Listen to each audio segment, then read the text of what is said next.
Apa yang terjadi dengan kita sekarang? Salah satu faktornya adalah mungkin pilihan-pilihan yang kita buat dulu. Kenapa hidup kita sekarang biasa-biasa saja, tidak ada perkembangan, tidak ada pertumbuhan?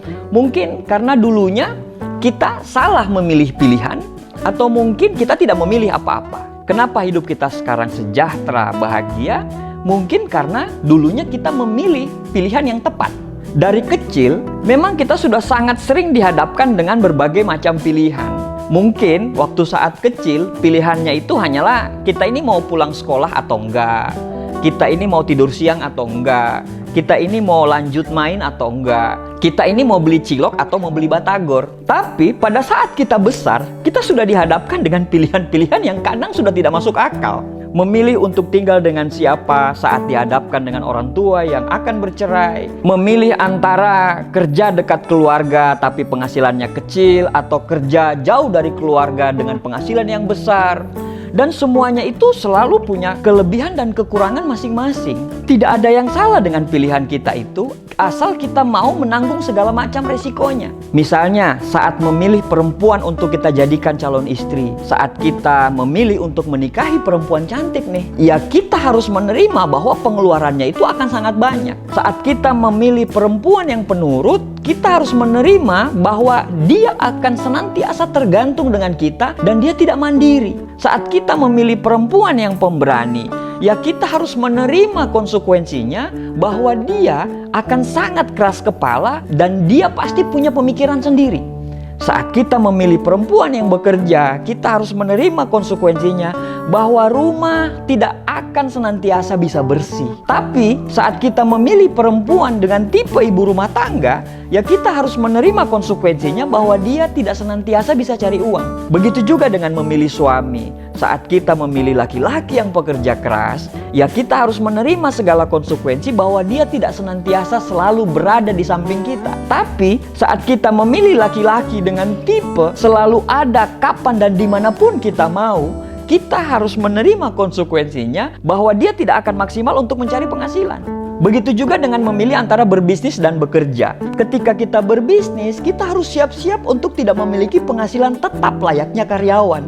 Kalau kita memilih menjadi seorang karyawan, kita harus siap-siap untuk selalu hidup di bawah telunjuknya orang lain. Semua pilihan itu selalu ada kekurangan dan kelebihannya. Kita harus tahu itu dari awal dan kita harus terima itu dari awal. Karena pada saat kita sudah menjalani pilihan tersebut, kita akan dihadapkan dengan banyak sekali perbandingan yang akan membuat kita nantinya merasa bahwa jangan-jangan aku ini salah pilih.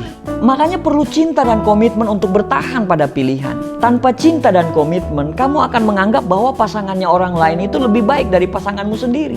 Tanpa cinta dan komitmen, setiap apapun yang kita kerjakan, kita tidak akan pernah menikmatinya. Karena kita selalu menganggap bahwa pekerjaannya orang lain itu lebih baik daripada pekerjaan kita. Memilih itu gampang, sangat gampang.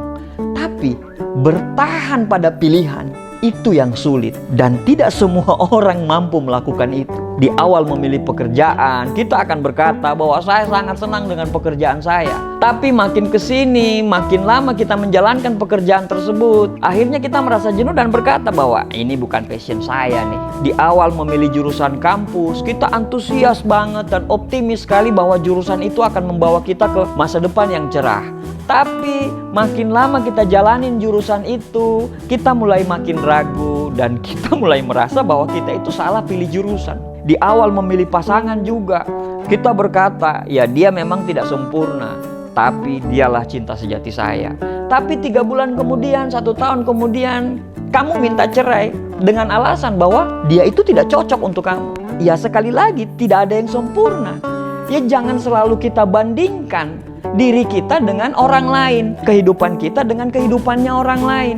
Nah, parahnya adalah kita selalu membandingkan kekurangan kita dengan kelebihannya orang lain. Apalagi membandingkannya itu di media sosial. Itu benar-benar sangat tidak adil. Ketika kita melihat suaminya orang lain mesra dengan istrinya di media sosial, bukan berarti suamimu itu kalah mesra dengan suami orang itu. Melihat istri orang lain posting tentang masakan dan istrimu tidak bisa memasak, bukan berarti bahwa istrinya orang lain itu lebih baik dan lebih hebat daripada istrimu sendiri. Begitu juga masalah kerjaan. Semua pasti punya kekurangan dan kelebihan masing-masing. Nah, pertanyaannya adalah bagaimana kalau kita salah memilih? Ya, gak apa-apa. Kalau kamu rasa bahwa pilihanmu itu adalah salah, mungkin Tuhan punya rencana lain buat kamu. Karena kita tahu sama-sama, apapun yang terjadi di dunia ini selalu ada hikmah dan selalu ada hadiah yang disiapkan oleh Allah untuk kita ke depannya. Bagi kamu yang sudah merasa bahwa pilihanmu itu benar, ya alhamdulillah, dan jadikan pilihanmu itu sebagai jalanmu menuju bahagia dan akhirnya jalan menuju kamu ke surga. Patut kita ingat bahwa apapun pilihan dalam hidup kita dan ketika kita memilihnya, maka pilihan itu adalah pilihan yang terbaik. Kalau kamu merasa pilihan itu belum baik, pasti akan ada sesuatu yang masih dirahasiakan oleh Tuhan yang nantinya seiring dengan perjalanan waktu Tuhan akan menunjukkan bahwa pilihanmu itu adalah pilihan yang tepat. Mungkin benar pilihanmu itu salah, tapi dari pilihan yang kamu pilih, kamu akan dipertemukan dengan orang-orang yang tidak pernah kamu duga yang akan membawa kebaikan terhadap hidup kamu atau hal-hal indah yang akan membuatmu mengerti bahwa hidup ini itu begitu bahagia. Bukan cuma hal-hal yang kecil, tapi mungkin ada hal-hal yang besar yang bisa mengubah hidupmu 180 derajat. Dan kita tidak pernah tahu itu. Kita tidak pernah tahu ada apa dan bagaimana tentang masa depan kita. Tapi percayalah, apapun pilihan kita, itu adalah yang terbaik. Kadang kita harus memilih bukan karena kita menginginkan pilihan tersebut, tapi hanya karena pilihan tersebut segalanya akan menjadi lebih baik. Memutuskan sebuah pilihan hanya memerlukan sedikit waktu, tapi bertahan pada pilihan mungkin itu akan menghabiskan sisa waktu yang kita miliki. Pada awalnya, semua orang akan bangga dengan pilihannya, tapi pada akhirnya tidak semua orang bisa setia dengan pilihannya saat dia sadar bahwa pilihannya itu tidak memenuhi ekspektasi apa yang dia impikan. Karena yang tersulit bukan memilih, tapi yang tersulit dalam hidup ini adalah bertahan pada pilihan yang sudah kita buat. Semoga semua pilihan yang kita buat itu mencerminkan harapan kita, bukan ketakutan kita. Terima kasih.